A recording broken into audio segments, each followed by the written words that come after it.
In my opinion, GTA 5's 3 endings for the most part work really well individually for each character in GTA 5. We all know the very well loved, well respected and well presented ending Death Wish as the canon ending in GTA 5, where Michael, Trevor and Franklin all get their own happy endings where they take down their villains and get an end to their story which satisfies nearly every player. But what about the other two endings? How do they stand against the more well-rounded, well-received and canon ending to GTA 5's story? Well, in this video, I'm going to take a closer look into these two endings so I can see if they really hold up that well.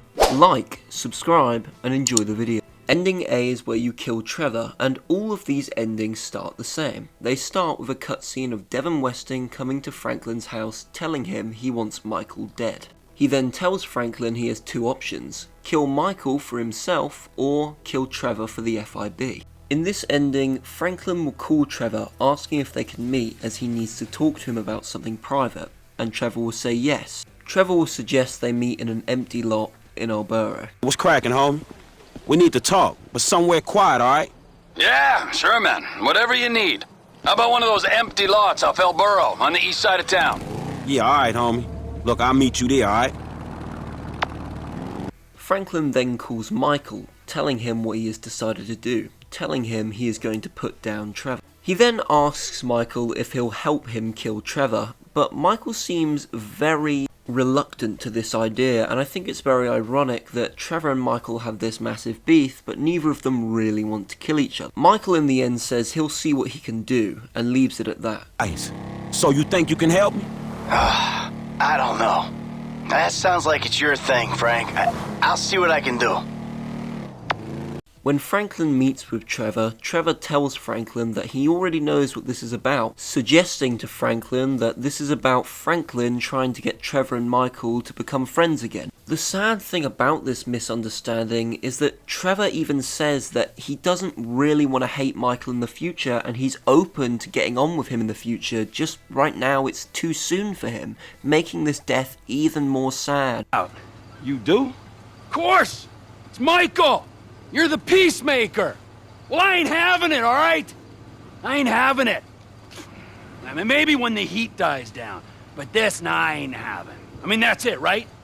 Huh? As the man who betrayed him once is now going to betray him again, and Trevor has just said he was open to getting on with him again in the future. Trevor, realising by Franklin's posture, demeanour and the fact that he isn't saying anything to him, soon realises that that is not what this meeting is about, and in a very demanding tone says this. I ain't having. I mean, that's it, right? Huh? Wasn't it? Wasn't it? But Michael ain't the problem. T, I like you. You scare the shit out of me sometime. You creep me the fuck out. But the way I see it, the way anyone normal would see it, not that any of this shit is normal, man, you gonna get us all fucking killed. But then Franklin tells Trevor that Michael isn't the issue, it's Trevor. Franklin says to Trevor that he really does like him, but this isn't normal, and any normal person would see it as Trevor has to go. Trevor's the most crazy one, Trevor's the one who goes off the rails the most, and Trevor is the most dangerous one. Trevor, looking completely shocked at this revelation, tells Franklin that he has been nothing but straight with him, and this is completely true. All throughout the events of GTA 5, Trevor has been the most straight and honest character out of the three. Huh? Me? I ain't been nothing but straight and true with you. I'm sorry, man. Yeah, you have been true with me. But the truth ain't what I'm interested in. You fucking shoot us! You're just like him! Trevor has tried to give Franklin the best advice and best future in his mind that he can. But it's at this moment Trevor then takes off, driving through all sorts of different roads, different parts of the city, and even out of the city, and even through incoming traffic to try and get away from Franklin.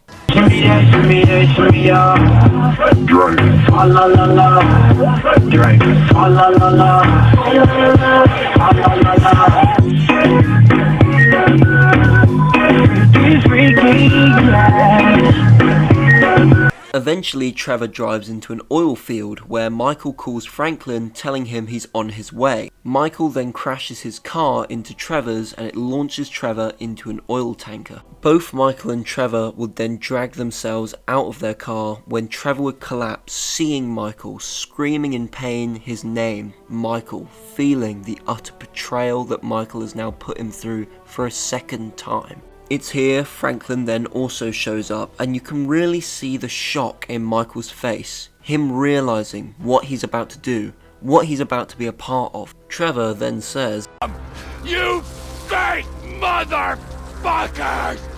You want a piece of me? Fucking come at me!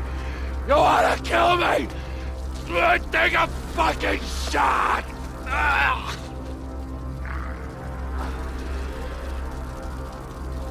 When you pull out your gun to shoot Trevor, the bottom text will instruct you to, quote, put down Trevor. Talking about Trevor as if he's just an animal, not really a person. Something further interesting here is if you don't shoot Trevor, Michael will do it, but he'll do it with a lot of regret, really showing us that he did not want to be the one to kill Trevor.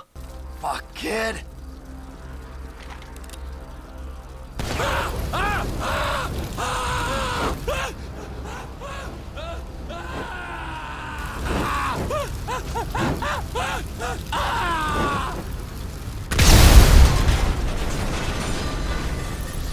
Michael, in complete pain and anger, will then shout and then start to walk off.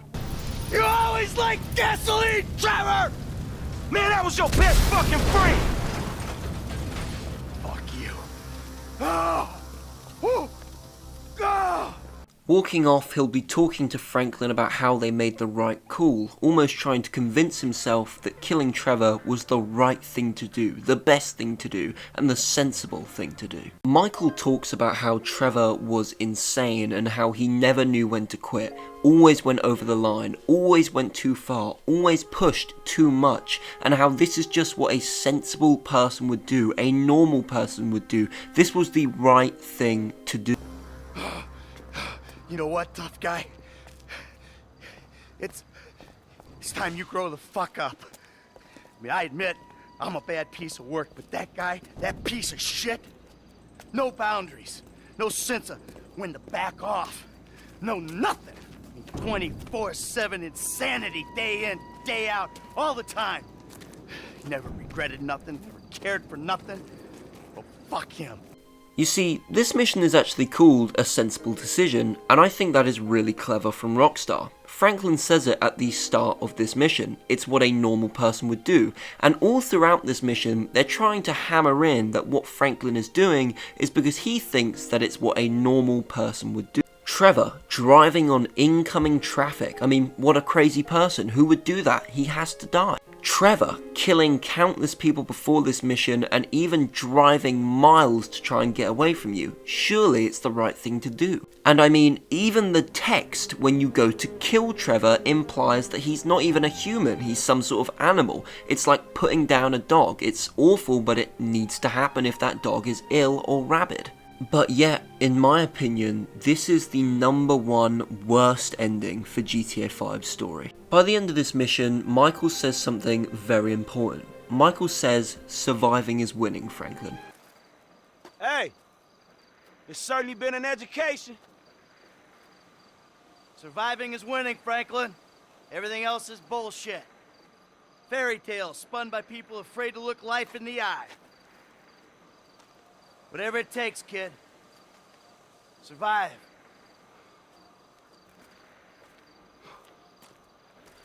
Damn straight. And Franklin agrees, like 100% agrees. And to me, that is why this mission is the worst ending for GTA 5. Because Franklin has followed Michael's advice to a T, and in doing so, has become another version of Michael. He has betrayed someone who has only been straight with him, only been loyal with him, and only tried to give him the most right advice, over some sort of bullshit moral standpoint that this is what everyone else would do.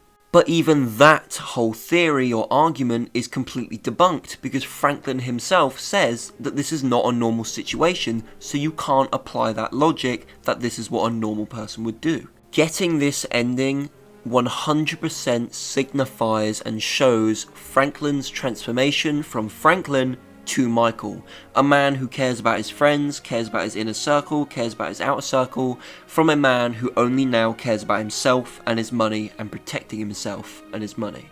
A man who has been turned paranoid. It's even more ironic because at one point in this mission, when Trevor is nearly about to die, he shouts over to Michael and Franklin that you'll turn on each other.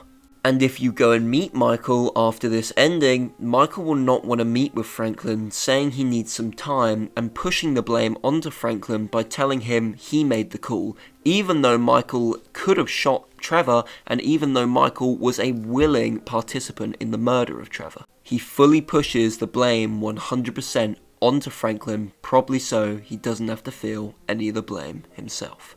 This is a very quick reminder that 95% of you watching this video are not subscribed. If you have not subscribed already, consider subscribing with the bell on and leave a thumbs up and a comment on this video. Thank you and enjoy the rest of the video. Ending B, titled When the Time Comes, has Franklin killing Michael. Franklin calls Michael and Michael says they should meet off Route 69 in a satellite dish field. Franklin then informs Trevor this information that he has decided to kill Michael, and Trevor, seeming very shocked, confused and angry, turns down his opposition to help in the killing of Michael, even going as far to say that Michael and Franklin deserve each other. And this makes Trevor's ending even more sad, because killing Trevor shows that Trevor would not betray someone who's even already betrayed him.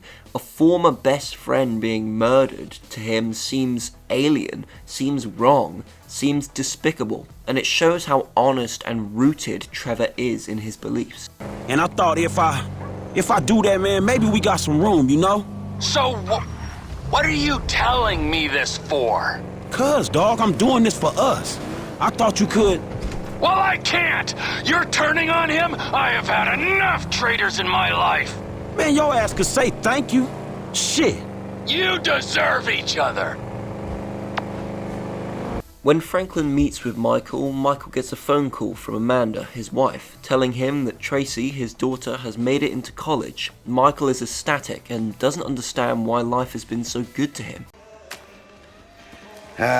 Amanda. Says she wants me to bring you around the house sometime for dinner.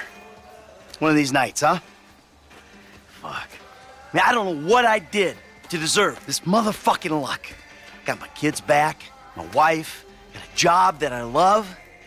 I mean, I made it. We made it. You and me, bro. What? Franklin tells Michael that this isn't over, and Michael puts two and two together, realizing that Franklin has come to kill Michael. Michael, being completely shocked, gets in his car and drives off, but only drives for a short distance, getting out of a factory and proceeding to go out on foot, probably knowing how skilled Franklin is in a car.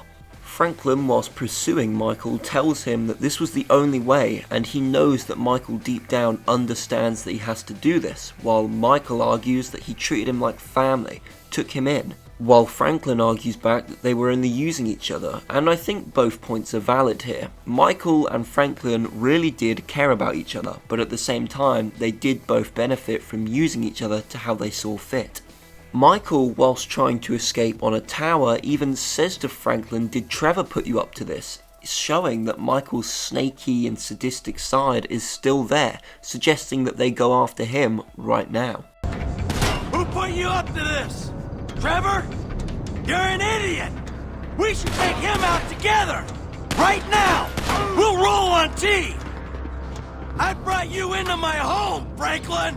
Franklin reaches Michael, and Michael tells him he'll be here long after Franklin is gone, and that he taught him everything he knows, and Franklin says, not everything. Franklin attacks Michael, tackling him to the floor, and shouting at him that he could have been killed by Michael any day.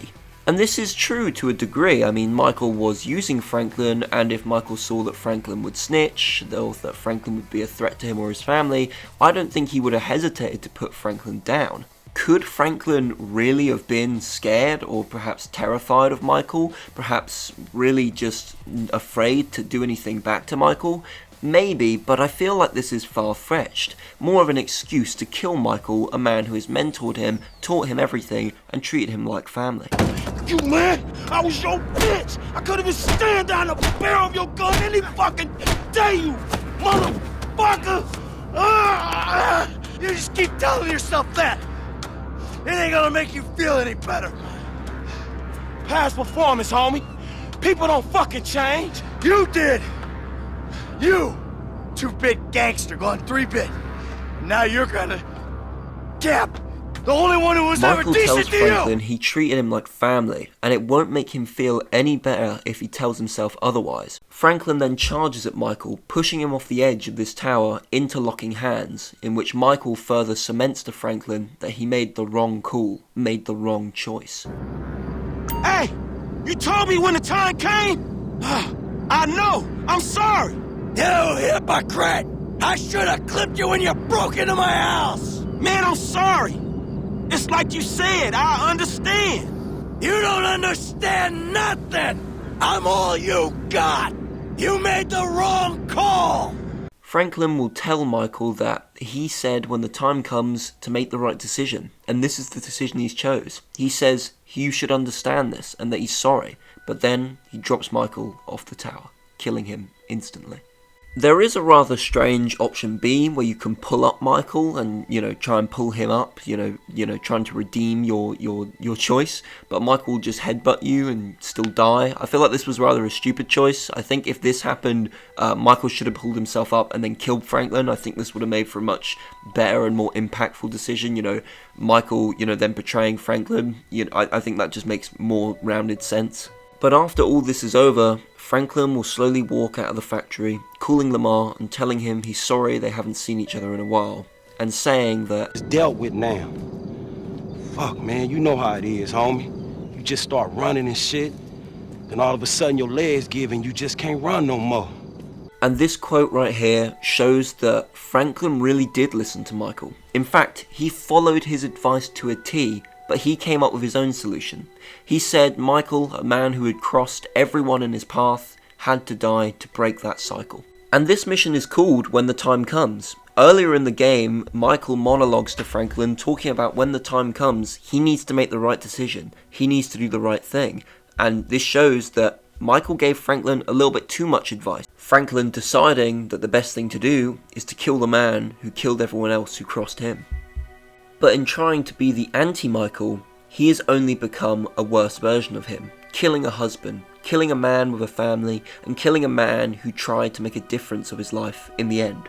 Franklin has reverted back to the hood, almost signifying that he's ditching this money and this fame and this happiness for the hood, going back for his friends. But now, it is so odd that he would ditch something he has worked so hard for. To further make you feel like a scumbag for picking this ending, you will get countless texts and phone calls from Michael's family saying that they don't know where their dad is, where their husband is, or where their family member is gone, and they fear that he has been murdered. If you try to see Trevor after this ending, he'll warn you to stay away, saying that Michael was good to you and you shouldn't have killed him, saying if you come near him, he doesn't know what he'll do to you. Now I know this video has been focused on ending A and B, mostly talking about how they work in their individual and respectful rights, but I did want to talk about ending C, aka Death Wish, aka the canon good ending for GTA 5's story. And I wanted to talk about it because this ending right here is truly the perfect ending to GTA 5's story. And I mean the perfect ending to the story. And it's not because it's the canon ending, it's not because it's the good ending, it's not because it's the longest ending. I mean, in this ending, Franklin gets square and gets straight with Lamar, they have their amazing talk, he uses Lester's intelligence and overall amazing character development to help the group and friends, get out of this tough situation. We see the standoff with Michael and Trevor, in which Trevor shows his maturity and puts down his gun. We see Michael go over to Trevor during the shootout to make sure he's okay, to make sure he's alright, and we overall just see these characters develop in a perfect way. Not to mention, my favourite part of this ending is where Trevor, Franklin and Michael all go off and take out each other's respected villains individually, and to me this shows how far these characters have come. You know, they're now all working together, all trusting each other with each other's problems, all fixing each other's problems, and it just works so brilliantly for the ending. After Devon Weston is killed and the credits start to roll, I can incredibly and 100% confirm that this ending is truly perfect. All three of these characters have had their own struggles, had their own development, and then had their own overcoming ending, and it just works so well for GTA 5, and that is why Death Wish is the perfect ending for GTA 5. Thank you guys very much for watching this video. I really do appreciate it. These videos don't get a lot of views and I'm working on that. One thing that is really confusing to me is that chances are if you've made it to the end of this video, you've probably watched it 2 days after it's already come out. For some reason, for the first 2 days of my videos being up, they get no views and they spike on like the second day, and then they don't gain any more traction. It's really odd. So if you want to make sure you keep seeing content like this, please do hit the bell and subscribe. Thank you guys ever so much for watching, and I will see you all in the next video. Stay safe guys, peace.